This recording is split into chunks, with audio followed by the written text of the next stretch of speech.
Добрий день.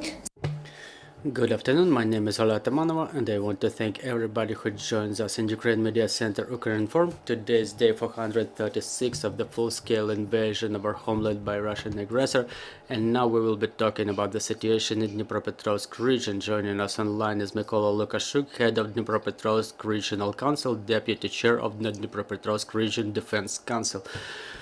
Good afternoon, Mr. Mykola. Good afternoon. Good afternoon. I hope you're hearing us well and clear. So I would like to start a conversation with the situation. As of yesterday, we know that the Russians were shelling the Dnipropetrovsk region again. So what are the consequences? There was a shelling on Nikopol. This night, 10 residential buildings were damaged along with the power supply networks. There was a shelling of one of the communities in Nikopol region in the morning. The consequences are being found out. I was talking to the mayor of Nikopol just now, and the artillery shelling of Nikopol just started over there. So talking about the consequences of shelling of Pavlograd that took place recently. So what are the consequences of that bombardment? That was a horrible night. Around 300 residential buildings were damaged. 2 medical institutions were damaged too. 13 schools and 11 kindergartens. This is what that attack resulted in. More than 1,800 people applied for help to the regional council. Us as the regional council and the regional military administration, we processed all the applications and we allocated the subvention from the regional budget in amount of 3 million hryvnias. During the extraordinary session of the Pavlograd Council, 6 million more hryvnias were allocated, so it's 9 million in total to support the people in mitigation of this rocket attack. So what are you doing with the consequences? What do you do to mitigate the consequences of that horrible shelling? Well, the work is in progress by the City Council of Pavlograd. We allocated funds on our end. We know that the works have already started to repair the roofs, to repair the windows in some residential buildings. For those who applied for medical help, the medical help was provided and everybody is back home already. Do you have any support provided by the international partners, or you make it on your own using your local budget, regional budget? Well, talking about finance, it's regional budget and municipal budgets. Talking about the support by the international organizations, yes, such support is in place. Many charitable organizations address deputy core of the city of Pavlograd to find out the needs of the people and how they can be supported. Do the people plan to leave Pavlograd? Has that process already started, or that shelling did not influence the sentiment of the people?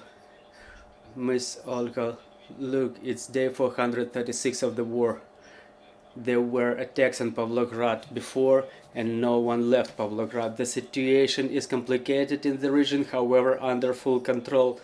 That's under full control of our glorious armed forces, so I can tell you for sure no one left Pavlograd, and people just reconstruct their homes. They receive aid from the mayor's office and they continue working and believing in our victory.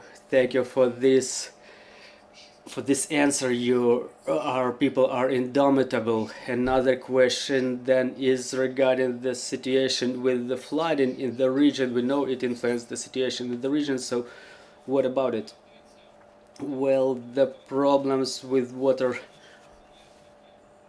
are non-existent anymore. Our state emergency service coped with that problem in a masterful way, but we discussed it during a number of our meetings. our sessions that we will need more funds to acquire the up-to-date pumps, because you know, when the water is flowing it gets murky and all those sediments, they go up in the water. But the state emergency service worked for 10 out of 10 and the situation is quite fine. Well, but talking about the critical infrastructure in those districts that suffered the shellings and flooding, what's going on with the critical infrastructure? Well, during the session of our council we allocated significant funds to have support of the critical infrastructure ensured. We have to renew some elements of that critical infrastructure to be fully prepared for the next winter, because we understand that in case of any damage, even during our last session that took place last Friday, we made certain amendments to the programs to make sure that the regional military administration can promptly react to any problems that might arise with the critical infrastructure, with water supply and heat supply. Well, we see summer is coming, the weather is fine, but before it was quite cold, and we do everything that we can to make sure that the next heating season is alright, and that our water channels which submit to the regional council, they operate during all that period of war, except for the day of blackout on the 24th of November. They were working incessantly. The water supply was working uninterruptedly. Everything was operating. We have funds allocated for this. We have generators. For example, France handed over very powerful generators for our hospitals. We finalized the situation to make sure that all the regional hospitals, all of our critical infrastructure is operating uninterruptedly. And with that experience that we got during these 436 days of war, so that we are ready to any development of the situation. We have questions on the floor. Please, dear colleagues. Good afternoon, Olga Panasenko, Ukrinform. You've just mentioned that after the rocket attack on Pavlograd, 13 schools, I apologize, 13 schools were damaged, and we know that there was a mixed curriculum mode implemented in those schools, and now they switched back to remote study again. So what is the situation with the organization of education process in other schools of the region, and is there a chance that children in Pavlograd will be able to get back to the classrooms by the end of the year? Well, look, the situation with education process is one of our top priorities.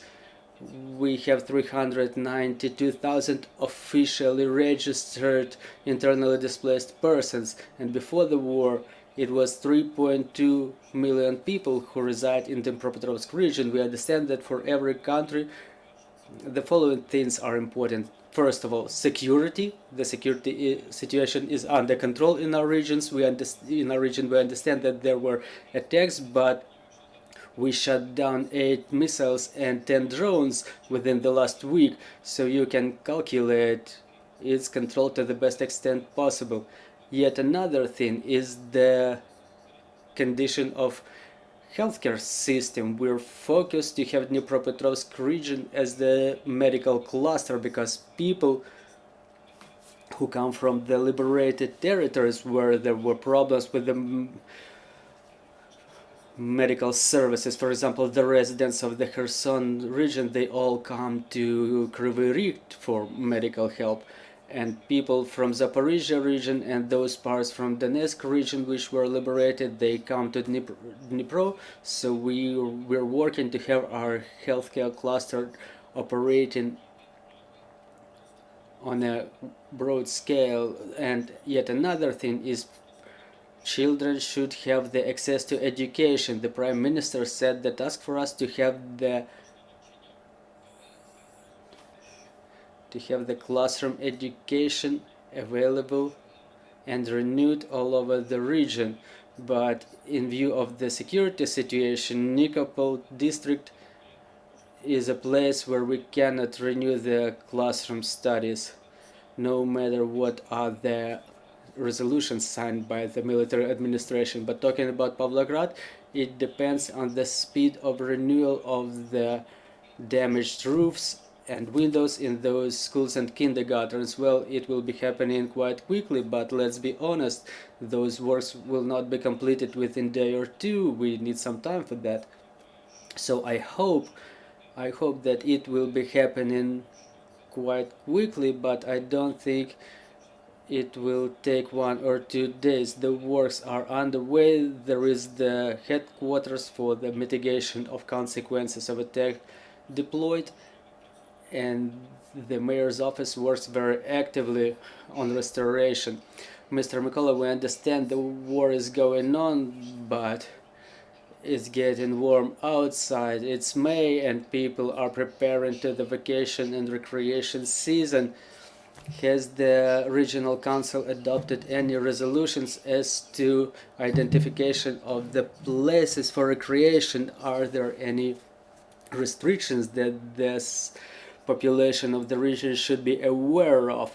Well, our citizens are informed of the security situation by the military administration and regional council. Those communications are being issued twice a day, in the morning and in the evening.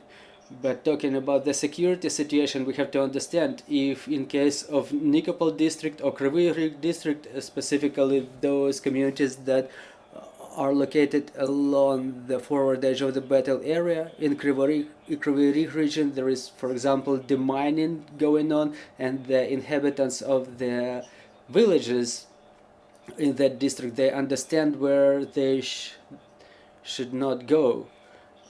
And talking about Nikopol region, unfortunately the bombardments are going to continue, and there is a threat that some projectiles may be falling without explosion.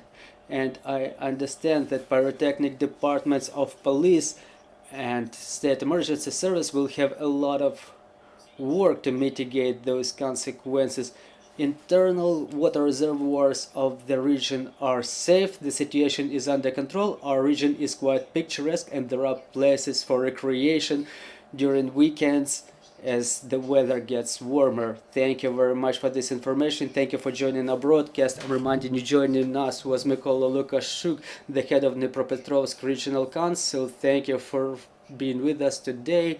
We're preparing the schedule for the next week, so stay tuned, trust in our armed forces, and work together for our victory. Glory to Ukraine!